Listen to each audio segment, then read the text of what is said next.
সত্যি 111 ফুটের প্রতিমা। পুরীর যারা রথ ডিজাইন করে, মানে বলরাম এবং সুভদ্রা রথের ডিজাইন করে, তারা এসেছে এখানে ডিজাইনের পার্টটা করছে। মায়ের কাছে মাথা নিচু, বাটানগরের সরস্বতী সবার উঁচু। Everyone, welcome to our channel shining soulmates. আমি অভিজিৎ, আমার সাথে রয়েছে আমার ওয়াইফ শ্রেয়া। আশা করি সবাই ভালো আছেন। আজকে আবারও চলে এসেছি নতুন আরেকটি ব্লগ নিয়ে। এর আগে আপনারা দেখেছেন কলকাতায় সেরা সেরা মা দুর্গা ও মা কালীর প্রতিমা।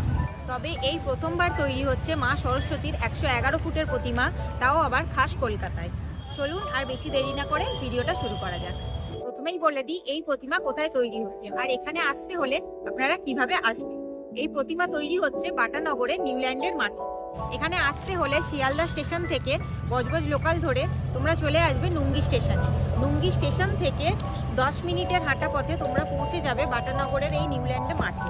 এছাড়াও বলে রাখি, আপনারা চাইলে একটা অটো নিয়ে নিতে পারেন। হাওড়া বা ধর্মতলা থেকে এখানে আসার জন্য তোমরা অনেক বাস পেয়ে যাবে। সেক্ষেত্রে তোমাদের নামতে হবে বাটানগর মোড়ে। যারা ট্রেনে করে আসবেন, নুঙ্গি স্টেশন থেকে বেরিয়ে আপনারা এই রাস্তাটায় উঠবেন। এই রাস্তাটা থেকে কিছুটা এগিয়ে গেলেই আপনারা পাবেন বাটানগর মোড়। যারা বাসে করে আসবেন তাদের ঠিক এই জায়গাটায় নামতে হবে, বাটা মোড়। এই ব্রিজটা দেখতে পাচ্ছেন, ওটা থেকে নেবেই এই ডান হাতেই গেলে এইদিকে লেখা আছে ক্যালকাটা রিভার সাইড। এর ভেতরেই যেতে হবে আমাদের, এর ভেতরেই আমরা এখন যাব। এই ক্যালকাটা রিভার সাইডের গেট দিয়ে ঢুকেই কিছুটা যাওয়ার পরই দেখতে পাবেন ডান হাতে পড়বে বাটানগর নিউল্যান্ডের মাঠ। এই মুহূর্তে আমরা প্যান্ডেলের খুব কাছাকাছি চলে এসেছি। আর আমার পেছনে দেখতেই পাচ্ছ এখানে একটা ব্যানার রয়েছে। ব্যানারে লেখা রয়েছে শুভ সূচনা। 20 ডিসেম্বর এনাদের খুঁটি পুজো হয়েছিল শুক্রবার। এবার আমরা আস্তে আস্তে ভেতরে যাব। এই যে এটাই গেট আছে। এরিয়াটা দেখতে পাচ্ছ অনেকটাই বড়, বেশ অনেকটা বড়। আর আগে থেকেই বাঁশ দিয়ে ঘেরা রয়েছে। আর এই ভিতরে চলছে প্যান্ডেলের কাজ। কতটা উঁচু আছে দেখতে পাচ্ছেন, বেশ অনেকটাই। এখনও সম্পূর্ণ হয়নি। সরস্বতী পুজো আর বেশি দিন বাকি নেই, খুব তাড়াতাড়ি এগিয়ে চলে এসেছে, আর মাত্র কয়েকটা দিন।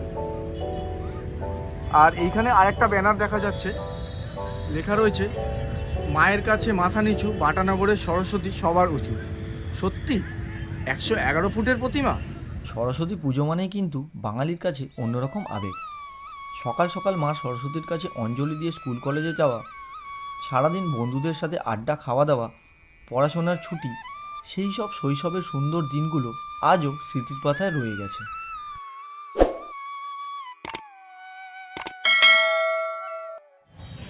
আমরা চলে এসেছি এখন ভেতরে। আর এখানে ঠিক সামনেই মায়ের মূর্তি তৈরির কাজ চলছে। অনেক কারিগর তাদের অক্লান্ত পরিশ্রম দিয়ে মায়ের মূর্তি তৈরি করছেন ধীরে ধীরে।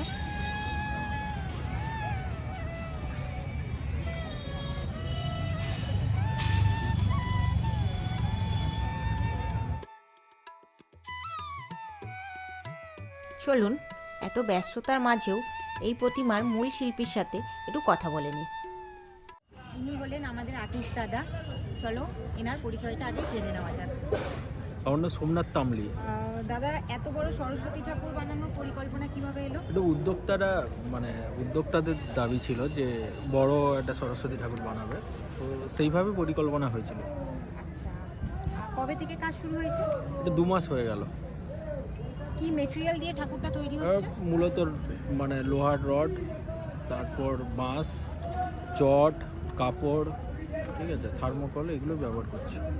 আচ্ছা, ঠাকুরটা বানানোর জন্য আপনার কাছে মানে ব্যাপারটা কতটা চ্যালেঞ্জিং হচ্ছে জিনিসটা? না, অবশ্যই চ্যালেঞ্জিং। একটা বড় কাজের তো সবসময় চ্যালেঞ্জিং থাকে।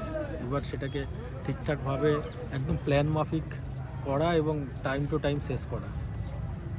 প্রতিমাটা বানাতে পেরে আপনার নিজের কেমন লাগছে? এখানে তো একটা বড় টিম কাজ করছে, যেমন প্রতিমাতে আলোক কুমার দে, ওর একটা টিম কাজ করছে এবং ও নিজেই এটার পুরোটা দেখাশোনা করছে। এবং পল্লব যে পুরো স্ট্রাকচার করছে। পুরী থেকে আমাদের পুরীর যারা রথ ডিজাইন করে, মানে বলরাম এবং সুভদ্রা রথের ডিজাইন করে, তারা এসেছে এখানে ডিজাইনের পার্টটা করছে। যেহেতু আমরা একেবারে যে ঘরানায় কাজ করছি, সেখানে ওদের প্রয়োজন হয়েছে, তো এইভাবেই কাজ হচ্ছে। ঠিক আছে, কবে নাগাদ কাজটা শেষ হবে? এটা হচ্ছে ধরুন আমাদের 25 তারিখ, 25 তারিখের মধ্যে শেষ হয়ে যাবে। মধ্যে উঠে যাবে। আর মোটামুটি মাটি দিয়ে নর্মালি প্রতিমা তৈরি হয়, তো এখানে তো মাটির ইউজ হচ্ছে না, কারণ এত বড় প্রতিমা তৈরি হচ্ছে। তো বেসিক্যালি এই লোহা দিয়ে আর বাঁশের কাজ দিয়েই এই প্রতিমাটা তৈরি করা হচ্ছে। ঠিক আছে দাদা, অসংখ্য ধন্যবাদ। Thank you. এই ভেতরে দেখছেন থার্মোকলকে কাটিং করে ঠাকুরের গয়না তৈরি করা হচ্ছে। আর এই সামনেই রয়েছে একটি মাটির প্রতিমা। এই প্রতিমার আদলেই কিন্তু তৈরি করা হবে এই বড় প্রতিমাটি। আমার চোখে দেখা প্রত্যেকটি শিল্পী কিন্তু অক্লান্ত পরিশ্রম করছে, আর এই সব শিল্পীদের দিনরাত পরিশ্রমের কারণেই আমরা কিন্তু এত সুন্দর সুন্দর প্রতিমা উপহার হিসেবে পেয়ে থাকি। বাটানগরের সরস্বতী পুজো কিন্তু এই প্রথমবার না, তবে এইবারের মূল আকর্ষণ হচ্ছে 111 ফুটের মা সরস্বতীর প্রতিমা। এইটা কিন্তু বাটানগরের মানুষের কাছেও একটা আবেগ।